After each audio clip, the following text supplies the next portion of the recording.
মা, আজকেও কিছু খেতে পারলাম না, পেটটা খুব ব্যথা করছে। কতদিন হলো ভালো কিছু খাই না। বাবা, তুই একটু ধৈর্য ধর। আমি তোর জন্য কিছু ভাতের খুদ আর লবণ দিয়ে একটু খাবারের ব্যবস্থা করি। কালকেও সারাদিন কিছু খাইনি, আজকেও যদি খেতে না পারি তাহলে শরীর দুর্বল হয়ে পড়বে, স্কুলেও যেতে পারবো না। জানি বাবা, আমি মা হয়ে তোদের খেতে না দেখে বুকটা ফেটে যায়। কি করব বল, কয়েকদিন যাবৎ কাজও পাচ্ছি না। মা, বাবা মারা যাবার পর সব কিছু যেন এলোমেলো হয়ে গেছে। আমাদের কষ্ট কেউ বুঝে না। হ্যাঁ রে বাবা, তোর বাবা যদি আজকে বেঁচে থাকতো তাহলে এই দিন আমাদের আজ দেখতে হতো না।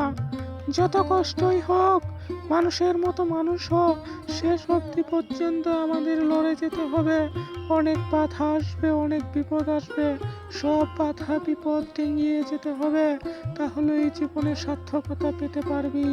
যত কষ্টই হোক না কেন, তুই আমার কথা ভেবে, তোর বাবার কথা ভেবে শেষ অবধি পর্যন্ত সংগ্রাম করে যাবি।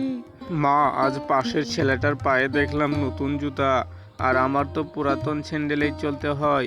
আমারও তো ইচ্ছা হয় নতুন স্যান্ডেল পরে স্কুলে যেতে।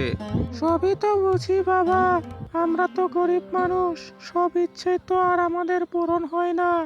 তুই ঠিক মতো লেখাপড়া কর, তোরও একদিন হবে। তুই এখন আর মন খারাপ করিস না। ঠিক আছে মা, তাহলে আমি এখন একটু বাইরে যাচ্ছি, দেখি কিছু একটা করতে পারি কি না।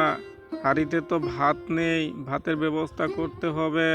আর তুমি আমার জন্য দোয়া করো মা, একদিন বড় হয়ে যেন আমাদের সকল দুঃখ কষ্ট দূর করতে পারি।